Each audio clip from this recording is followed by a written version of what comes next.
کہ حضور نے فرمایا لا صلاۃ لمن لم یقرأ بفاتحۃ الکتاب، اس شخص کی کوئی نماز نہیں ہے جس نے کہ سورہ فاتحہ کی تلاوت نہیں کی۔ اب اس سے ہمارے ہاں ایک بڑا اختلاف پیدا ہوا، وہ نوٹ کر لیجیے۔ ایک رائے یہ ہے آپ اگر علیحدہ نماز پڑھ رہے ہیں تو ظاہر بات ہے کہ آپ کو ہر رکعت میں خود پڑھنی ہی پڑھنی ہے سورہ فاتحہ۔ جب باجماعت پڑھ رہے ہیں اب کیا شکل، امام پڑھ رہا ہے سورہ فاتحہ تو کیا مقتدی کو بھی پڑھنی چاہیے؟ اس حدیث میں جو الفاظ کی شدت ہے اس کی بنا پر رجحان یہ ہوتا ہے کہ یقیناً اس صورت میں ہر شخص کو لا صلاۃ لمن لم یقرأ بفاتحۃ الکتاب، جس نے کہ فاتحہ کی تلاوت نہیں کی، قرأت نہیں کی، اس کی کوئی نماز ہی نہیں۔ تو یہ موقف ہے امام شافعی کا، یہی مسلک ہے ہمارے اہل حدیث بھائیوں کا کہ آپ چاہے اکیلے نماز پڑھ رہے ہو چاہے امام کے پیچھے پڑھ رہے ہو، اور چاہے امام جو ہے وہ جہری رکعت پڑھا رہا ہے اور چاہے سری رکعت پڑھا رہا ہے۔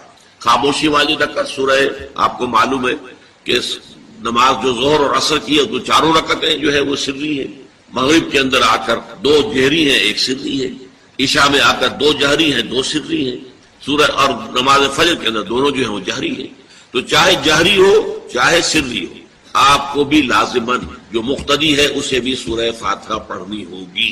اب اس کے لیے انہوں نے یہ طریقہ جو ہے تلقین کیا ہے کہ امام تیزی سے نہ پڑھے، رک رک کر پڑھے الحمدللہ رب العالمین، اس کے بعد اتنا وقفہ دے دے کہ جو مقتدی ہے وہ بھی کہہ لے اپنے دل میں یا پڑھ لے الحمدللہ رب العالمین الرحمن الرحیم۔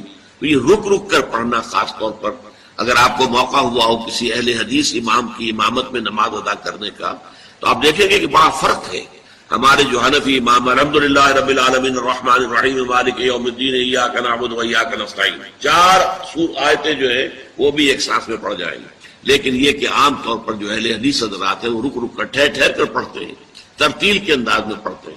یا پھر دوسری شکل انہوں نے ایک اور کی ہے، یہ آپ سعودی عرب میں جب کبھی نماز پڑھیں گے اور آپ پڑھی ہو آپ نے تو وہاں آپ دیکھیں گے کہ امام جو ہے وہ سورہ فاتحہ پڑھنے کے بعد کوئی ایک منٹ جو ہے خاموش رہتا ہے تاکہ آپ اب جو مقتدی ہیں وہ اس وقفے میں وہ اب سورہ فاتحہ پڑھ لیں، پھر وہ قرات کرے گا، کوئی اور آیات اس نے شامل کرنی ہے تو بعد میں شروع کرے گا، درمیان میں وقفہ ہوگا۔ لیکن ایک مسلک یہ ہے، اور یہ مسلک جو ہے یہ در حقیقت قرآن مجید کی ایک آیت کے اوپر مبنی ہے۔ سورہ اعراف کے آخر میں فرمایا گیا وَإِذَا قُرِئَ الْقُرْآنُ فَاسْتَمِعُوا لَهُ وَأَنصِتُوا، جب قرآن پڑھا جا رہا ہو تو توجہ سے اسے سنو، خود خاموش رہو۔ اب یہ قرآن مجید کی آیت ہے، اس کے بنا پر ایک رائے یہ ہے کہ آپ امام کے پیچھے سورہ فاتحہ نہیں پڑھیں، پڑھا جا رہا ہے سنو اس کو، خود خاموش رہو۔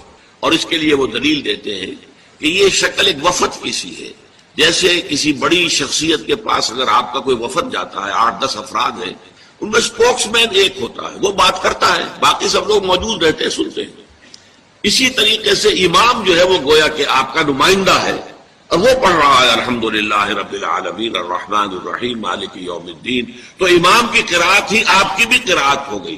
گویا کہ اس آیت سے، اس حدیث سے اختلاف نہیں ہے، اس کی تعبیر سے اختلاف ہے کہ امام کا قرات کر لینا در حقیقت مقتدیوں کی طرف سے بھی قرات۔ اس میں جو حنفی مسلک ہے وہ بہت سخت ہے، اور وہ یہ ہے کہ چاہے سری نماز ہو اور چاہے جہری ہو، ہر کسی بھی حالت میں مقتدی جو ہے وہ سورہ فاتحہ نہیں پڑھے گا۔ اب اس میں ذرا سا سوال پیدا ہوتا ہے کہ جہری رکعت میں تو اس آیت کا اطلاق ہو جائے گا کہ وَإِذَا قُرِئَ الْقُرْآنُ فَاسْتَمِعُوا لَهُ وَأَنصِتُوا، سری میں تو اس آیت کا اطلاق نہیں ہوتا۔ بہرحال یہ مسلک ہے امام شافعی کا، ایک انتہا پر ہے، ہر صورت میں سری ہو یا جہری ہو آپ کو پڑھنی ہی پڑھنی ہے، اور امام ابو حنیفہ دوسری انتہا پر ہے کہ چاہے سری ہو چاہے جہری ہو کسی شکل میں نہیں پڑھ۔ امام مالک کا مسلک ہے درمیان میں، اور میں اس میں کوئی جھجک محسوس نہیں کرتا کہ میں آپ کے سامنے عرض کر دوں کہ میں اس پر عمل پیرا ہوں۔ وہ کیا ہے؟ جہری نماز میں خاموش رہو اور سنو، اس آیت کا اطلاق ہو جائے گا جب بلند آواز سے پڑھ رہا ہے امام تو پوری توجہ فاستمعوا له، اپنی پوری توجہ کو اس کے سننے کے اوپر مرکوز کر دو اور خود خاموش رہو۔ سری رکعت میں البتہ جبکہ وہ بھی خاموشی سے پڑھ رہا ہے آپ بھی خاموشی سے پڑھ رہے ہیں۔ بہرحال ان چیزوں میں میں نے یہ سب کچھ بیان کیا ہے تو اس سے جو میرا مقصود ہے وہ یہ ہے کہ معلوم ہو جائے کہ اس میں کوئی بڑی بنیادی بات نہیں ہے، نہ یہ کہ جو حنفی ہیں وہ اس حدیث کا انکار کرتے ہوں کہ لا صلاۃ لمن لم یقرأ بفاتحۃ الکتاب، کیسے وہ انکار کریں گے؟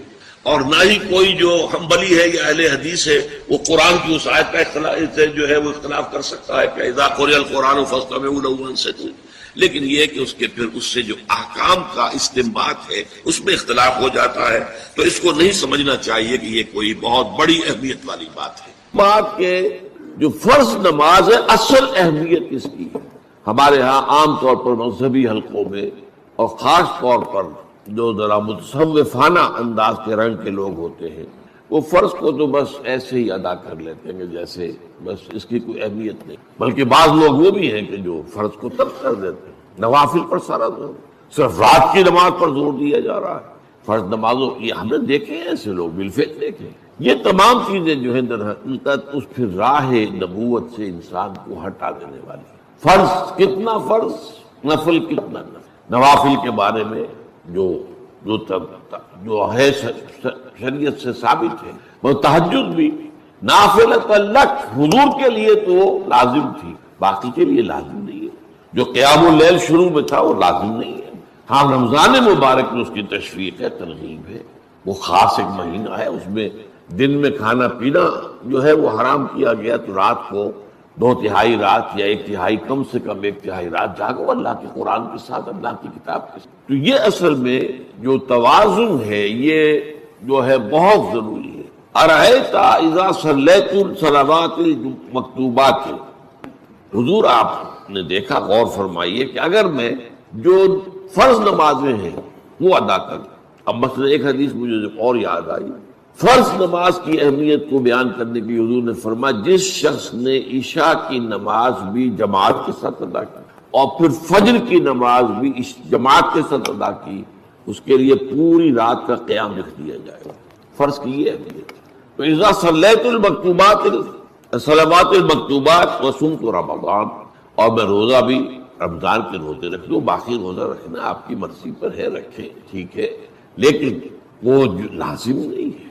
نجات کے لیے لازم جو بیس لائن ہے وہ جو عبادات فرض، اس کے بعد جتنا آدمی اضافہ کر سکے، حالات کو بھی دیکھیں۔ بعض حالات ایسے ہوں گے کہ اس میں اصل اہمیت جہاد کی ہو جائے گی، قتال کی ہو جائے گی۔ اب ایسا حال بھی ہو سکتا ہے کہ اسلامی نظام قائم ہے، اسلامی حکومت قائم ہے، نظام خلافت قائم ہے، تو اب قتال کا معاملہ جو وہ حکومت کے ذمہ ہے، حکومت انتظام کرے گی۔ قرآن حکیم نے بھی سورہ آل عمران کے آخری رکوع میں ذکر کو سب سے پہلے اور سب سے اہم عامل کی حیثیت سے شمار کیا، چنانچہ اس کی پہلی آیت جو ہے سورہ آل عمران کے آخری رکوع کی، اس میں تو وہی مضمون جو میں بیان کر چکا وہ آیا ہے، ان فی خلق السماوات والارض واختلاف اللیل والنہار لآیات لأولی الالباب، یقیناً آسمانوں اور زمین کی تخلیق میں اور دن اور رات کے الٹ پھیر میں نشانیاں ہیں ہوش مندوں کے لیے۔ ان کے ذریعے سے انسانی شعور کے اندر وہ معرفت رب اجاگر ہوگی، وہ پہلا مرحلہ اس نے طے کر لیا، وہ ڈورمنٹ معرفت اب ایکٹیویٹ ہو گئی۔ اب مزید فکر کا مرحلہ ہے جو اگلی آیت میں آیا ہے، الذین یذکرون اللہ قیاما وقعودا وعلی جنوبہم وَيَتَفَكَّرُونَ فِي خَلْقِ السَّمَاوَاتِ وَالْأَرْضِ رَبَّنَا مَا خَلَقْتَ هَذَا بَاطِلًا سُبْحَانَكَ فَقِنَا عَذَابَ النَّارِ، یعنی تفکر جو ہے، وَيَتَفَكَّرُونَ فِي خَلْقِ السَّمَاوَاتِ وَالْأَرْضِ، وہ تفکر کرتے ہیں، غور و فکر کرتے ہیں آسمان اور زمین کی تخلیق میں، لیکن اس تفکر کے ساتھ لازماً ذکر اور ذکر مدام، ذکر بھی وہ کہ جو مستقل ہو، ہر حالت میں ہو، الذین یذکرون اللہ قیاما وقعودا وعلی جنوبہم، وہ لوگ کہ جو اللہ کو یاد رکھتے ہیں، اللہ کا ذکر کرتے ہیں، کھڑے ہوئے بھی، بیٹھے ہوئے بھی، اور اپنے پہلوؤں کے بل یعنی لیٹے ہوئے بھی۔ اب ان تین کے سوا تو کوئی پوزیشن انسان کی نہیں ہے، اسی کا نام ہے دوام ذکر۔ اور اس کے ساتھ اگر وہ تفکر کرتے ہیں تو ان کا فکر اگلی منزل تک پہنچتا ہے۔ تو پہلی شے تھی فکر انسانی کی صحیح رخ پر مزید پیش قدمی اور پیش رفت، اور اس کے لیے لازم ہے ذکر و فکر کا امتزاج۔ دوسری چیز کو لیجئے عمل کی درستی۔ اس عمل کی درستی کے لیے اللہ تعالیٰ کے ساتھ ایک گہرے تعلق کی ضرورت ہے، اس لیے کہ صبر کی بحث میں یہ مضامین شاید آپ کے سامنے آ گئے ہوں کہ صبر جہاں مصیبت پر صبر ہوتا ہے، تکلیف پر صبر ہوتا ہے، اللہ کے احکام پر جمنا یہ بھی صبر ہے، نفس کی خواہشات کی باغ کو تھام کر رکھنا، کھینچ کر رکھنا یہ بھی صبر ہے، اور استقامت کسی شے پر قائم رہنا یہ بھی صبر ہے۔ تو عمل صحیح پر استقامت کے لیے وَاصْبِرْ وَمَا صَبْرُكَ إِلَّا بِاللَّهِ، اس صبر کی سب سے اہم جو بنیاد ہے، اس کا جو سب سے بڑا ذریعہ ہے، اس کا جو سب سے بڑا سہارا ہے، وَمَا صَبْرُكَ إِلَّا بِاللَّهِ، اس کے لیے ضرورت ہے ایک گہرے تعلق کی کہ اللہ کے ساتھ ایک ایسا تعلق برقرار رہے جو نہ صرف گہرا ہو بلکہ دائم و قائم ہو، مسلسل۔ ذرا ذہول ہوگا تعلق مع اللہ میں، ذرا کمی آئے گی، شیطان کا وار کاری ہو جائے گا۔ اسی کو حضور نے حدیث میں یوں تعبیر کیا ہے تمثیلاً کہ جو دل اللہ کی یاد سے غافل ہے اس پر، فارسی کا وہ مقولہ بھی ہے کہ خانہ خالی را دیو میں گیرت، گھر خالی رہے تو جنات اس پر دیو جو ہے آ کر قبضہ جما لیتے ہیں۔ تو خانہ قلب جو ہے اگر یاد خدا بندی سے خالی ہو گیا تو شیطان ابلیس لعین اپنی تھوتنی ٹکا دیتا ہے۔ یہ لفظ آتا ہے سور کے منہ کے لیے تھوتنی، جس طرح اس کا نکلا ہوا سا منہ ہوتا ہے آگے، تو یہ لفظ استعمال کیا گیا کہ وہ اپنی تھوتنی انسان کے دل پر جما کر اور پھوکے مارنی شروع کر دیتا ہے۔ تو شیطان کو موقع ہی کب ملتا ہے؟ جب انسان کے تعلق مع اللہ کے اندر کمی ہو، وہ خانہ بالکل خالی ہو گیا ہو یا اتنا ضعیف ہو گیا ہو کہ کل عدم ہو جائے، گویا کہ نہیں۔ تیسری چیز کی طرف آئیے، روحانی ترقی۔ روحانی ترقی کے لیے میں ایک اصطلاح کے سامنے لا رہا ہوں، اس سے مراد کیا ہے؟ روحانی ترقی کے لیے ہماری دینی اصطلاح ہے تقرب الی اللہ، اللہ سے قریب تر ہوتے چلے جانا۔ اس پر میرا ایک کتابچہ بھی ہے، تقرب الی اللہ کے 2 مدارج، 2 درجے، جو در حقیقت ایک حدیث نبوی علیہ الصلوۃ والسلام ہی پر مبنی ہے کہ حضور نے ایک درجہ قرار دیا ہے تقرب بالفرائض، فرائض کے ذریعے سے انسان اللہ کا قرب حاصل کرے۔ ایک ہے تقرب بالنوافل، نوافل کے ذریعے سے اللہ کا قرب حاصل کرے۔ ان میں کیا نسبت و تناسب ہے، اہمیت کے اعتبار سے کون بڑھ کر ہے، بلندی کے اعتبار سے کون بڑھ کر ہے، یہ تمام مسائل میں نے اپنی اس تقریر میں بیان کیے تھے جو اس کتابچے میں شائع ہوئی ہے۔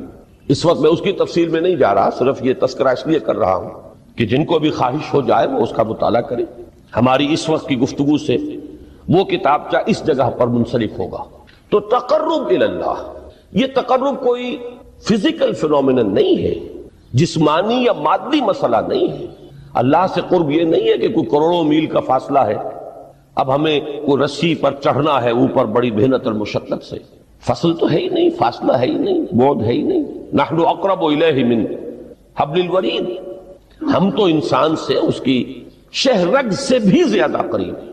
ہوا معکم اینما کنتم، وہ تو تمہارے ساتھ ہی ہوتا ہے جہاں کہیں بھی تم ہو، بس صرف یہ کہ تمہاری توجہ نہیں ہوتی، تم اور چیزوں میں مشغول و مصروف رہتے ہو، تم ہماری طرف دھیان ہی نہیں دیتے، تم ہماری طرف متوجہ ہی نہیں ہوتے۔ ہم تو مائل بے کرم ہے، کوئی سائل ہی نہیں، راہ دکھلائیں کسے رہنو منزل ہی نہیں۔ انسان جب متوجہ ہو جاتا ہے اور بڑھتا ہے، آگے پیش قدمی کرتا ہے روحانی اعتبار سے، تو یہ ہے در حقیقت تقرب الی اللہ، اور اسی کو ہم کہیں گے روحانی ترقی۔ اب ان 3 چیزوں کو اگر آپ نے ذہن میں جما لیا، پھر میری بات کی ترتیب اس کو ذہن میں قائم کیجئے۔ ہم چلے کہاں سے؟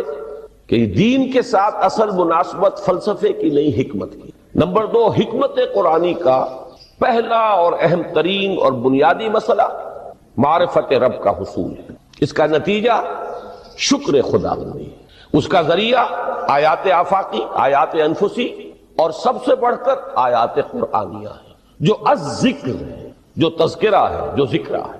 لیکن اس پہلے مرحلے کو اگر کوئی انسان بفضل ہی تعالی، اللہ کے فضل و کرم سے طے کر لے، اب اس کے سامنے 3 مسئلے، فکر کی مزید پیش رفت، مزید پیش قدمی صحیح رخ پر، اس کے لیے ذکر اور فکر دونوں کا امتزاج لازمی۔ فقر قرآن اختلاط ذکر و فکر، الذین یذکرون اللہ قیاما وقعودا وعلی جنوبہم ویتفکرون فی خلق السماوات۔ دوسری شے عمل کا درست رہنا، نہ افراط و تفریط ہو، عدم توازن ہو، نہ انسان نفس سے مغلوب ہو جائے، نہ انسان جذبات کی رو میں اندھا ہو جائے، نہ انسان ماحول سے مرعوب ہو کر متاثر ہو جائے، صحیح رخ پر اس کا عمل۔ نمبر 3 روحانی ترقی، جو اصل حاصل ہے، جو اصل مقصود ہے۔ نمبر 2 چیز کے لیے تعلق مع اللہ ضروری، نمبر 3 کے لیے تقرب الی اللہ ضروری۔ اب غور کیجئے، ان تینوں چیزوں کا بڑا گہرا تعلق ہے نماز کے ساتھ، ان تینوں کے لیے ستون کی حیثیت نماز کو ہے۔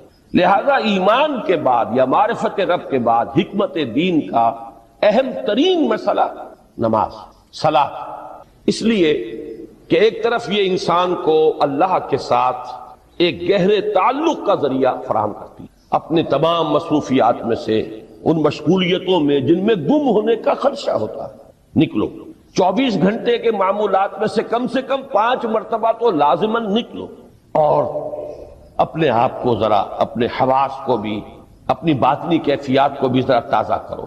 اگر کوئی گندگی، نجاست، کسی طرح کی ناپاکی کا کوئی معاملہ ہے، طہارت حاصل کرو۔ طہارت سے تمہارے اندر روح کو بھی بالیدگی ہوگی، تمہارے حواس بھی تازہ ہوں گے، تم گویا کہ بحیثیت کل تمہاری ہستی چاق و چوبند ہو جائے گی۔ وہ کسل، وہ سستیاں، وہ جو ایک کثافتیں ہوتی ہیں، ان سب سے نجات حاصل کرو، اور اب اپنے رب کے حضور میں کھڑے ہو جاؤ، اس کے ساتھ اپنا عہد بھی تازہ کرو، اس کی اہم صفات کو بھی اپنے ذہن میں پھر مستحضر کرو۔ یہی وجہ ہے، دیکھیے میں نے جو آیات آپ کو شروع میں سنائی تھی، سورہ لقمان کی 2 آیتیں، پہلی آیت میں اس کا ترجمہ کر چکا، دوسری آیت وَلَقَدْ وَإِذْ قَالَ لُقْمَانُ لِابْنِهِ وَهُوَ يَعِظُهُ يَا بُنَيَّ لَا تُشْرِكْ بِاللَّهِ إِنَّ الشِّرْكَ لَظُلْمٌ عَظِيمٌ۔ اس کے بعد درمیان میں کچھ مضمون آ کر پھر وہ آیہ مبارکہ آئی، یا بنی اقم الصلاۃ وامر بالمعروف وانہ عن المنکر واصبر علی ما اصابک۔ گویا کہ اہم ترین چیز، بنیادی ترین چیز، اللہ کو محض پہچان لینا کافی نہیں ہے، یاد رکھنا ضروری ہے۔ اللہ یاد رہے گا تو فکر صحیح آگے بڑھے گا، اللہ یاد رہے گا اور اس کے ساتھ ایک گہرا تعلق جو ہے برقرار رہے گا تو عمل درست رہے گا۔ بالکل یہی بات سورہ طٰہٰ میں جو پہلی وحی حضرت موسیٰ علیہ السلام پر ہوئی، اور پہلا مخاطبہ ہے، چونکہ حضرت موسیٰ کو یہ انبیاء کرام کے مقدس گروہ میں ایک امتیازی حیثیت حاصل ہے کہ ان سے براہ راست گفتگو ہوئی ہے، اگرچہ صرف ایک پردہ تھا، اوٹ من ورائے حجاب گفتگو ہوئی ہے، لیکن یہ کہ کوئی فرشتے کا درمیانی جو ہے وہ لنک نہیں تھا، براہ راست اللہ تعالیٰ نے حضرت موسیٰ علیہ السلام سے کلام فرمایا۔ کلم اللہ موسیٰ تکلیما، موسیٰ سے تو اللہ نے کلام فرمایا جیسے کہ کلام کیا جاتا ہے۔ تو پہلا مخاطبہ ہے، یہ پہلا مکالمہ ہے، پہلی وحی کہیے، اسی میں یہ الفاظ بھی موجود ہیں، اننی انا اللہ لا الہ الا انا فاعبدنی واقم الصلاۃ لذکری۔ یہ گویا کہ حکمت قرآنی کا ایک بہت بڑا خزانہ ہے یہ آیت مبارکہ، کہ خود حضرت موسیٰ علیہ السلام کو جو ہدایت دی جا رہی ہے، میں ہوں، میں اللہ، اننی انا اللہ لا الہ الا انا، میرے سوا کوئی معبود نہیں، فاعبدنی، بس میری بندگی، میری عبادت، میری پرستش، میری محبت، اس کو اختیار کرو۔ وَأَقِمِ الصَّلَاةَ لِذِكْرِي، اور نماز کو قائم رکھو میری یاد کے لیے۔ بلکہ اسی سلسلہ کلام میں آگے چل کر سورہ طٰہٰ میں آتا ہے، کافی گفت و شنید کے بعد جب حضرت موسیٰ نے کچھ معذرت بھی کی، کچھ دعائیں بھی کی، اللہ نے ایک دعا قبول بھی کی کہ ان کے بھائی کو بھی شریک کر دیا، حضرت ہارون کو بھی۔ اس کے بعد پھر جب فرمایا کہ اب جاؤ فرعون کی طرف، تو اس میں فرمایا وَلَا تَنِيَا فِي ذِكْرِي، اور دیکھنا یہ جو عظیم مشن تمہارے کندھے پر آ گیا ہے، بڑا بھاری اور کٹھن ایک فرض ہے جو تم پر عائد ہو گیا ہے، اس کے لیے سب سے بڑی تمہارے پاس جو قوت کا ذریعہ ہے وہ نماز ہے۔ اقیم فلا تنیا عن ذکری، میری یاد میں کبھی غفلت نہ کرنا، اس میں کبھی کوئی کمی نہ آنے دینا۔ جیسا کہ میں نے عرض کیا تھا کہ جیسے ہی وہ تعلق جو ہے کمزور پڑتا ہے یا منقطع ہو جائے معاذ اللہ، تو پھر انسان گویا کہ شیطان کے لیے ایک لقمہ تر بن جاتا۔ اب آپ غور کیجئے، تیسری شے تقرب الی اللہ، اس کے حوالے سے بھی جو فرائض اور نوافل کی بات ہے اس کو اس وقت ذہن سے نکال کر یہ سمجھیے کہ اس میں نماز کا کیا مقام ہے، اس لیے کہ نماز فرض بھی ہے، نماز نفل بھی ہے، وہ تو ان دونوں میں شریک ہو جائے گا۔ اب اس کو لفظ صلاۃ کے حوالے سے آپ ان دونوں چیزوں کو سمجھیں. صاد لام واو یا یہ چونکہ حروف علت ایک دوسرے سے بدلتے رہتے ہیں. یہ جو مادہ ہے اس کی جو خالص لغوی اصل ہے، جو خالص عربی زبان میں اس کا بنیادی مفہوم ہے، وہ آگ جلانا یا آگ تاپنا یا آگ سینکنا، حرارت حاصل. لہذا بار بار آتا ہے جہنم کے ذکر میں اسلوہا، اب جلو اس میں، تاپو اس کو، یہ سینکے گی تمہیں. بلکہ تفتلون کا لفظ آیا ہے حضرت موسیٰ کے کلام میں. جب وہ گئے تھے کوہ طور پر، جب پہنچ گئے تو تھے آگ تک کی تلاش میں. لعلکم تفتلون، تو اپنے اہل خانہ سے یہی کہا تھا کہ مجھے کہیں وہ روشنی نظر آ رہی ہے، غالباً کوئی وہاں سے آگ مل سکے گی، ورنہ یہ کہ کوئی رہنمائی کو رستہ مجھے مل سکے گا، میں وہ آگ لے آؤں گا، کوئی چنگاری وہاں سے لے آؤں. لعلکم تفتلون، تاکہ تم، اب یہ اصطلاح در حقیقت باب افتعال ہے، اور یہ تے یہاں پر توئے کی شکل اختیار کر گئی، تا نے توبن کی صورت اختیار کی سواد کی وجہ سے. بہرحال اس کا سب سے بنیادی مفہوم جو ہے وہ ہے تاپنا، سکائی حاصل کرنا، حرارت. اس کے حوالے سے سمجھ لیجئے کہ سب سے بنیادی تعلق اس کا جو ہے وہ روح کے ساتھ ہے. روح میں محبت خداوندی کی آگ اگر ٹھنڈی پڑ گئی ہو، اگر محبت خداوندی کی حرارت میں کمی ہو رہی ہو، تو اس کو اثر نو، جس کو کہ میں آج سوچ رہا تھا تو ایک لفظ ذہن میں آیا کہ جیسے بیٹری اس کو ریچارج کیا جاتا ہے، اسی طریقے سے روح کے اندر محبت خداوندی کی اس حرارت کو اثر نو تازہ کرنا، یہ ہے در حقیقت نماز کا اصل مقصد. اس لیے کہ اس لفظ کا بنیادی مفہوم، اصل لغوی مفہوم تو یہ ہے. اگرچہ اس کا سب سے زیادہ کثرت سے جو استعمال ہوتا ہے، اور لفظ صلاۃ جس سے در حقیقت جس تصور پر مبنی ہے وہ ہے اقدام، کسی کی طرف متوجہ ہونا، اور پھر دعا. صلاۃ کا سب سے قریبی مفہوم لفظی جب بیان کیا جائے گا، اس سے مراد، اس کے معنی، تو دعا اس میں اہم ترین ہے. کسی کی طرف توجہ کرنا، مناجات کرنا، گفتگو کرنا، مخاطبہ، مکالمہ، دعا، یہ در حقیقت صلاۃ کا سب سے بڑا اصطلاحی مفہوم ہے. لیکن جو اس کا مادہ ہے، صاد لام واو یا صاد لام یا، اس کا اصل مفہوم جو ہے وہ تاپنا، حرارت حاصل کرنا. تو ان دونوں کے حوالے سے عرض کر رہا ہوں، وہ تاپنا اور حرارت حاصل کرنا وہ ہے روح کے اعتبار سے. وہ جو کہا اقبال نے کہ بجھی عشق کی آگ اندھیر ہے، مسلمان نہیں راہ کا ڈھیر. یہ عشق کی آگ جب بجھ جاتی ہے، در حقیقت یہی تو انسان کی روحانی موت ہے. یہ اب یہ نہ رہے تو چاہے منطق میں بہت انسان ماہر ہو. مجھے اقبال کا ایک شعر یاد آیا تقابل کرتے ہوئے، ایک انسان محکوم اور ایک انسان حر، آزاد انسان، ان کی نفسیات میں جو بنیادی فرق علامہ اقبال نے مختلف مواقع پر بیان کیے ہیں. محکوم ہے بیگانہ اخلاص و مروت، ہر چند کے منطق کی دلیلوں میں ہے چالاک. تو منطق کی دلیلوں میں انسان چالاک ہو جائے اور وہ لغت ہائے حجازی کا وہ ایک خزانہ بن جائے، اسے تمام الفاظ کے معنی یاد ہو، وہ بڑے مسائل فقہ کے اسے ازبر ہو، جزیات، بے انتہا جزیات جو ہیں وہ مستحضر ہو، فلسفے کے بڑے بڑے مسئلے اس نے حل کر لیے ہوں. لیکن اگر روح میں وہ اللہ کی محبت کی آگ نہیں ہے، وہ تپش نہیں ہے، بجھی عشق کی آگ اندھیر ہے، مسلمان نہیں راہ کا ڈھیر.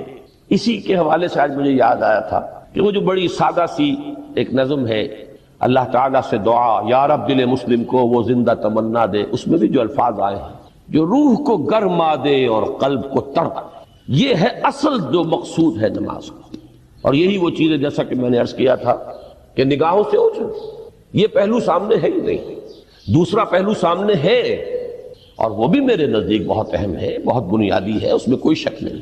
لیکن یہ ہے بلند ترین منزل کہ تقرب الی اللہ. اس کے لیے در حقیقت یہ کس لیے درکار ہے؟ روح کے اندر عشق کی حرارت اور گرمی تازہ. بسا اوقات یہ اندر دب جاتی ہے، جیسے انگارہ ہوتا ہے آگ کا، اس کے اوپر خاک اور راکھ آ جاتی ہے، اندر کچھ ہوتی ہے. آگ دبی ہوئی سمجھ، آگ بجھی ہوئی نہ جان. اس دبی ہوئی آگ کو پھر ایک شعلہ بنانا، پھر اس کے اندر ایک حیات تازہ پیدا کرنا، یہ ہے نماز کا اہم ترین اور بلند ترین مقصد. لیکن اس کے ساتھ ہی اس نماز میں ذکر ہونا، اس کا یہ ذکر ہے. اور ذکر کی جب میں فہرست بیان کیا کرتا ہوں، بہت سے حضرات کے سامنے ہوگا کہ ذکر کا در حقیقت مفہوم استحضار اللہ فی القلب.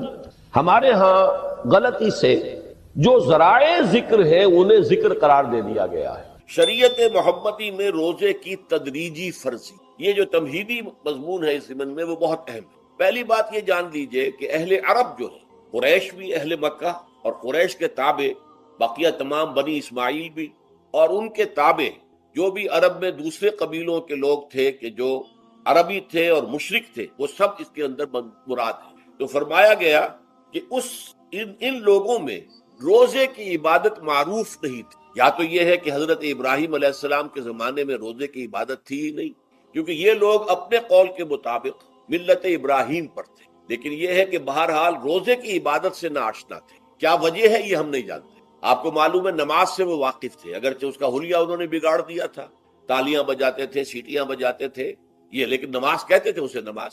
طواف سے وہ واقف تھے، اگرچہ اس کے ضمن میں اتنی گھناؤنی حرکت بھی کی تھی کہ مرد اور عورتیں وہ بالکل برہنہ ہو کر طواف کرتے تھے، تو اسے بہت فضیلت والی بات سمجھ، بہت خدا رسیدگی کی بات سمجھتے تھے کہ کامل برہنہ ہو کر طواف کیا. لیکن بہرحال طواف تھا.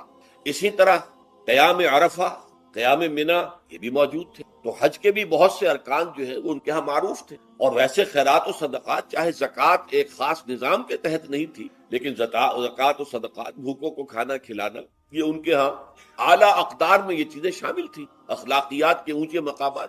کہ صوم کا ان کے ہاں قطعاً کوئی ذکر، روزے کی عبادت جو ہے ان کے ہاں بالکل نہیں. البتہ صوم کا لفظ موجود، یہ لفظ وہ استعمال کرتے تھے اپنے گھوڑوں کے لیے، روزہ رکھواتے تھے گھوڑوں. اس کا پس منظر یہ ہے کہ ان کے ہاں آپ کو معلوم ہے کہ لڑائی، دنگا فساد، جنگ، اور یہ کہ غارت گری کرنا، لوٹ مار کرنا، یہ تمام ان عرب قبائل کا پیشہ تھا. اصل پیشہ یہی تھا. اس میں ان کے پاس دو جانور تھے.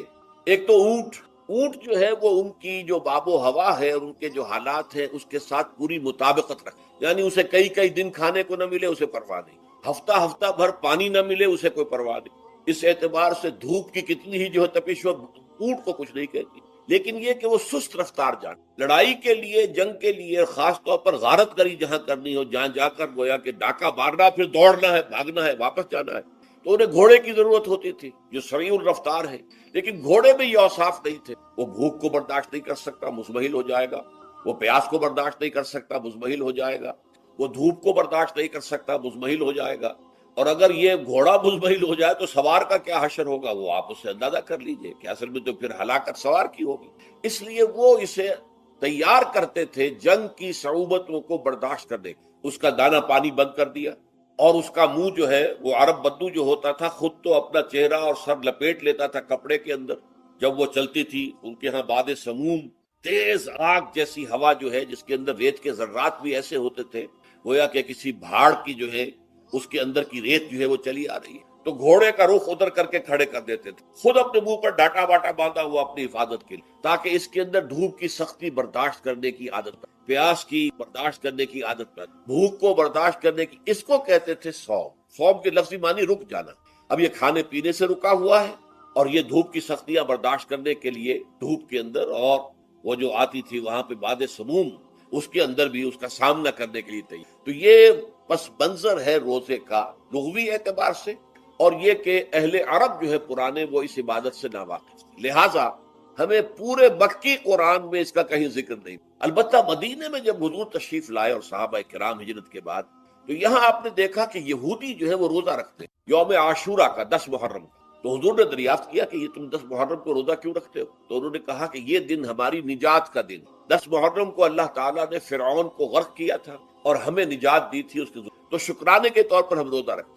تو حضور نے فرمایا کہ موسیٰ کے تو پھر ہم تم سے زیادہ حقدار ہیں. موسیٰ کو مانتے ہیں علیہ الصلوۃ والسلام، ان کی عزت کرتے ہیں، قدر کرتے ہیں، تو ہم بھی روزہ رکھیں گے.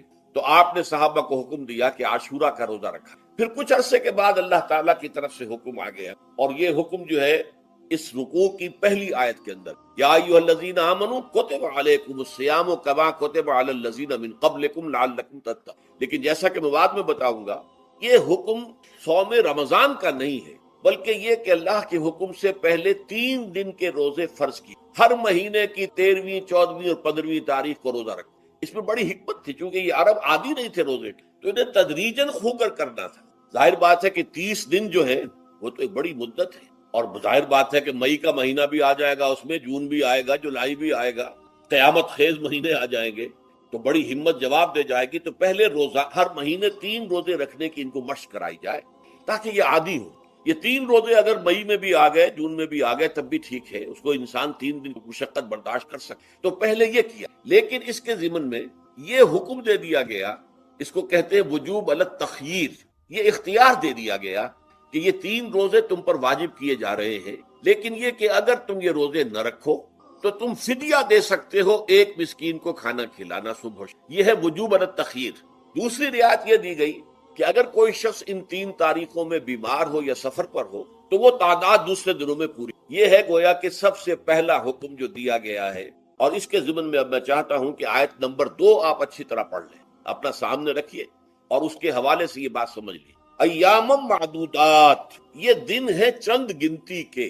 مجھے حیرت ہوتی ہے کہ جدید جو مفسرین ہیں جنہوں نے اردو میں ترجمے کیے ہیں، تفسیریں کی ہیں، ان سب کے نگاہوں سے یہ بات اوجھل رہی کہ یہ در حقیقت رمضان کے روزے کا ذکر نہیں ہے، بلکہ اس ابتدائی حکم سے متعلق ہے کہ جو ہر مہینے میں 3 دن کے روزے رکھنے کا حضور نے دیا تھا۔ لیکن یہ کہ میرا اپنا ذاتی واقعہ یہ ہے زندگی کا، اور یہ اہم واقعات میں سے ہے، میں جب میڈیکل کالج میں پڑھتا تھا، سمجھیے 19-20 سال کی میری عمر، اس وقت بھی مجھے یہ احساس ہوا تھا کہ یہ جو 2 آیات آئی ہیں یہاں ایک دوسرے کے تقابل میں، یہ بیک وقت نازل نہیں ہو سکتی، ان میں وقفہ ہوگا، اور یقیناً پہلا حکم کسی اور پس منظر میں ہے، دوسرا حکم جو بعد میں ہم دیکھیں گے وہ کسی اور پس منظر۔ تو میری رائے یہ تھی، اور میں اس پر قائم بھی تھا، بیان بھی کرتا تھا، لیکن ڈرتا تھا، اس لیے کہ اس وقت تک جتنی تفسیریں میں نے دیکھی تھی، ترجمے دیکھے تھے، ان میں سے کسی نے یہ بات کہی نہیں تھی۔ تو ایک آدمی اپنی رائے کے اوپر اتنی بڑی بات کہہ دے تو میں ڈرتا رہتا تھا، لیکن کہتا تھا کہ میری رائے یہی ہے۔ پھر اتفاق سے جماعت اسلامی ہند کا ترجمان ہوتا تھا ماہنامہ زندگی، عروج احمد قادری صاحب اس کے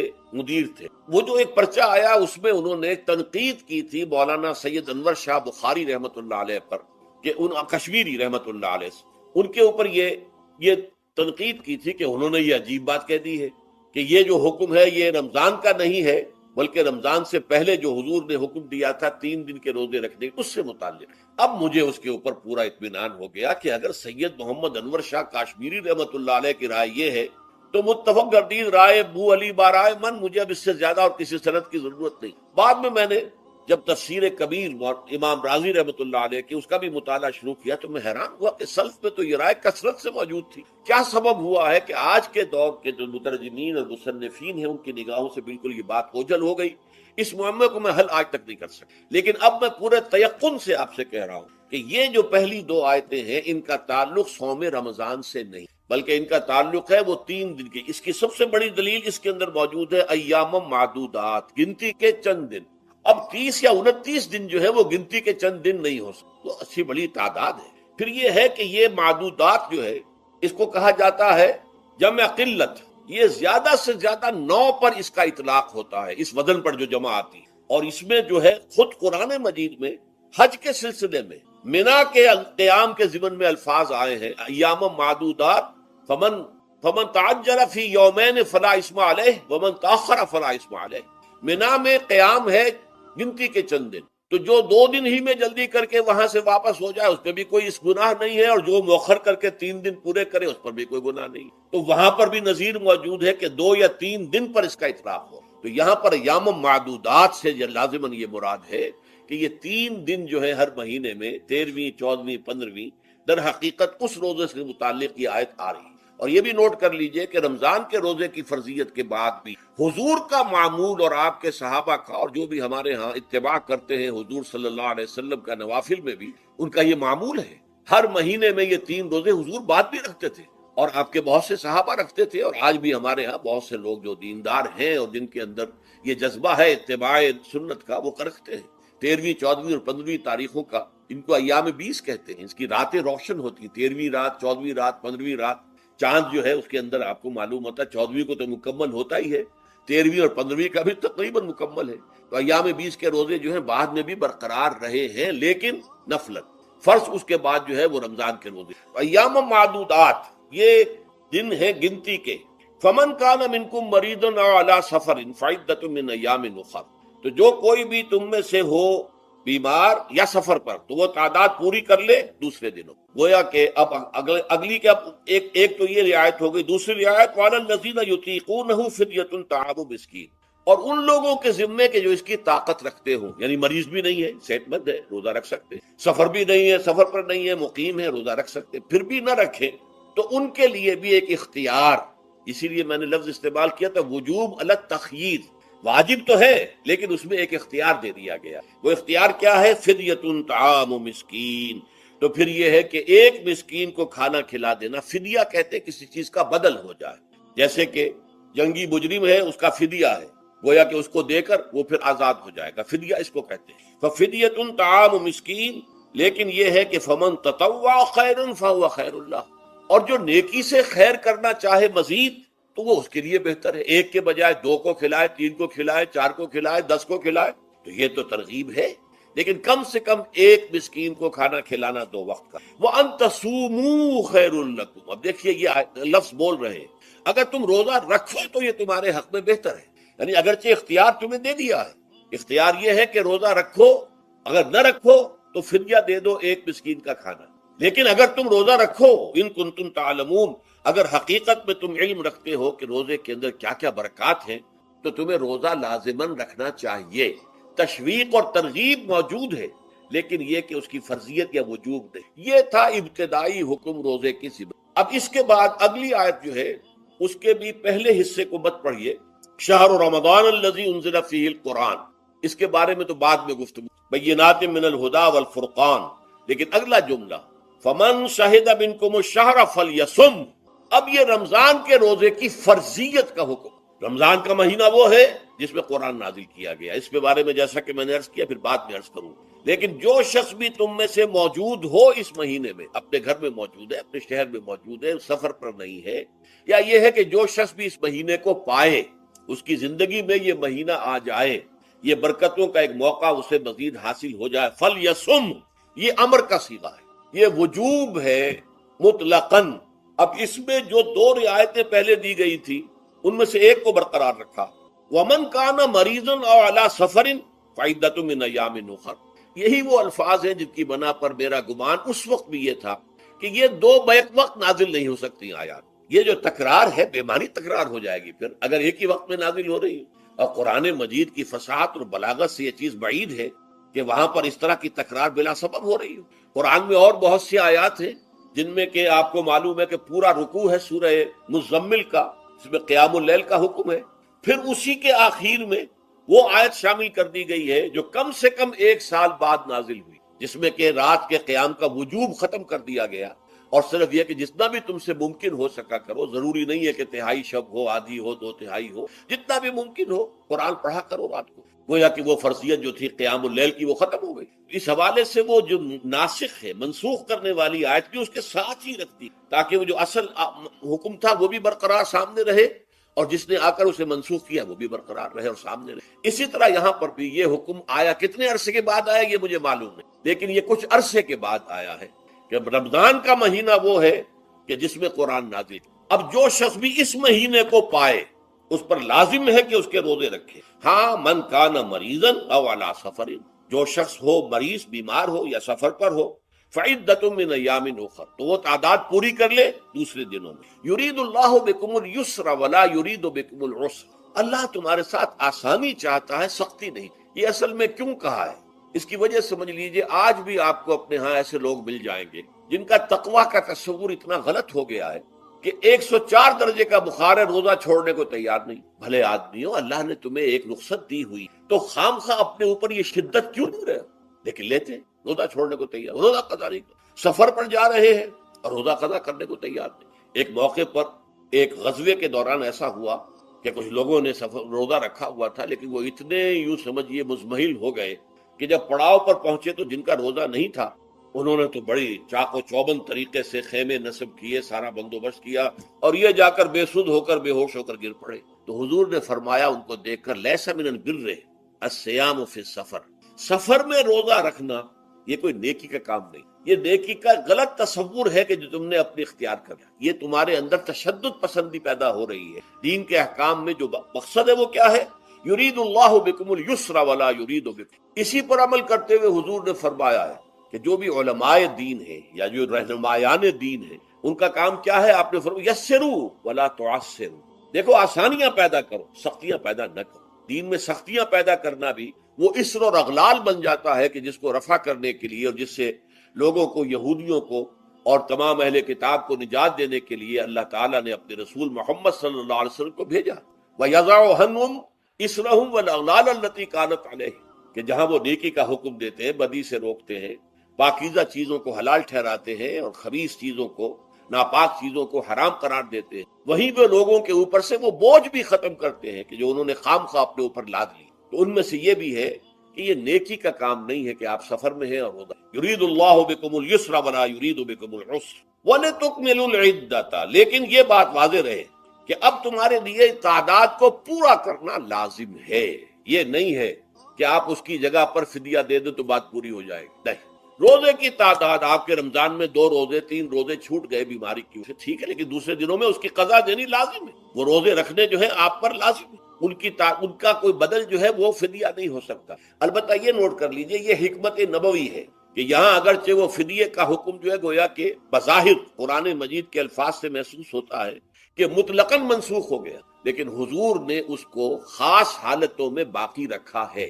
کوئی شخص اتنا بوڑھا ہو چکا ہے یا خاتون اتنی بوڑھی ہو چکی کہ دن بھر کا فاقہ جو ہے اس میں اندیشہ ہے کہ کہیں ہلاک نہ ہو جائے. کوئی مریض ہے، مرد ہے یا عورت ہے، وہ ڈائبٹیز کی مریضہ ہے، اس کو وہ شوگر کا مرض ہے اور وہ اس کو برداشت نہیں کر سکتی، شوگر لیول بہت نیچے ہو جائے تو موت واقع ہو سکتی. کوئی ایسا مریض ہے جس کو مرض سے شفا پانے کی اب کوئی امید ہے ہی نہیں کہ میں مرض سے شفا پا جاؤں گا یا پا جاؤں گی تو اس کے بعد میں روزہ مکمل کر دوں گی. نہیں، ایسے لوگوں کے لیے حضور نے اس رعایت کو برقرار رکھا کہ ایسے لوگ اگر ایک مسکین کو کھانا کھلا دے تو یہ فدیہ بن جائے. لیکن جو بھی شخص صحت مند ہو اور صحت کی توقع رکھتا ہو اور جو شخص بھی طاقت رکھتا ہو روزے کا قضا کر دینے کا، اس کے لیے لازم ہے کہ روزوں کی قضا کرے. وَلِتُكْمِلُوا الْعِدَّةَ وَلِتُكَبِّرُوا اللَّهَ عَلَى مَا هَدَاكُمْ. اور تاکہ تم اللہ کی کبریائی کا اعلان کرو اس چیز پر کہ جو اس نے تمہیں ہدایت عطا فرمائی. اب اس کا ایک تو ظاہر ہے کہ جب روزے ختم ہوتے ہیں عید الفطر میں،